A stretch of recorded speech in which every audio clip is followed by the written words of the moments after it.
পাপী ও পরকালে জাহান্নামে যাবে। পাপের পাল্লা ভারী হয়ে গেলে এই 5টি আলামত শরীরে প্রকাশিত হয়। হাদিসে বলা হয়েছে, তোমরা যদি কারো শরীরে এই 5টি চিহ্ন দেখতে পাও, বুঝে নিবে এই ব্যক্তি মহাপাপী। প্রিয় দর্শক, আমরা পাপ করি প্রকাশ্যে বা গোপনে, কিন্তু জীবনে কত পাপ করেছি তার কোনো হিসাব নাই। তাই যাদের শরীরে এই 5টি চিহ্ন দেখা যাবে, বুঝতে হবে সে ব্যক্তি মহাপাপী, কারণ এই 5টি চিহ্ন জাহান্নামী ব্যক্তিদের। চলুন বেশি কথা না বলে শুরু করি আজকের ভিডিওটি বেশি বেশি করে শেয়ার করে সকলকে দেখার সুযোগ করে দিন। এমন একটি পাপ আছে যে পাপটি করলে আপনার শরীরে 5 নম্বর চিহ্নটি ফুটে উঠবে। তাই শেষ পর্যন্ত ভিডিওটি অবশ্যই দেখবেন আর কমেন্ট করে জানাবেন আপনার শরীরে কোন চিহ্নটি প্রকাশিত হয়েছে। তাহলে সত্য মিথ্যা নিজেরাই যাচাই করে নিতে পারবেন। 1. যখন মানুষ গুনাহ করে আস্তে আস্তে তার চেহারা থেকে নূর চলে যায়। সে যদি কালো হয় তারপরেও তাকে দেখতে ভালো লাগে, কারণ সবার চেহারায় আল্লাহ প্রদত্ত একটি নূর থাকে। অতিরিক্ত পাপ করার ফলে চেহারা থেকে এই নূর চলে যায়।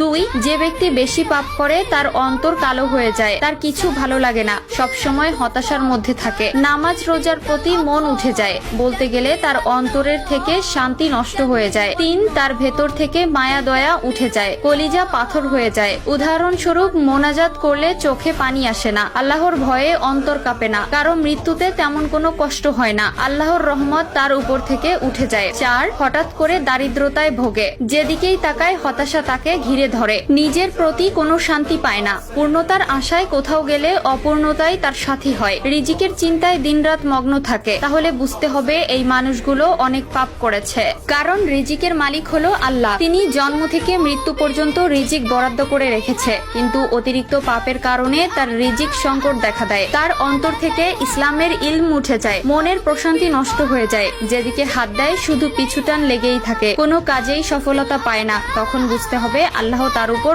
অসন্তুষ্ট, তাকে তওবা করতে হবে। তা না হলে ওই ব্যক্তির হতাশা দূর হবে না, দুশ্চিন্তা দূর হবে না, রিজিকের সংকট দূর হবে না। 5. মানুষ যাকে ঘৃণা করে, মানুষ যাকে দেখতে পারে না, বুঝতে হবে ওই ব্যক্তি মহাপাপী, কারণ আল্লাহ তাকে পছন্দ করেন না, ফেরেশতারাও তাকে পছন্দ করেন না, এই জন্য মানুষ তাকে পছন্দ করে না। হাদিসে এসেছে, আল্লাহ যখন কোনো বান্দাবান্দিকে ভালোবাসেন তখন তিনি জিব্রাইল আলাইহিস সালামকে বলে দেন, জিব্রাইল, আমি ওই বান্দাবান্দিকে ভালোবাসি, তুমিও ভালোবেসো। এভাবে একের পর এক ফেরেশতা থেকে শুরু করে দুনিয়ায় ফেরেশতাদের ভেতরে এই কথাটি পৌঁছে দেওয়া হয়, তখন ওই মানুষটিকে সবাই ভালোবাসে, পছন্দ করে। ঠিক একইভাবে আল্লাহ যদি কাউকে অপছন্দ করে, ঠিক তখনই দুনিয়ায় তাকে কেউ পছন্দ করে না, ঘৃণা করে। তাহলে বুঝতে হবে ওই ব্যক্তি অনেক পাপী, কারণ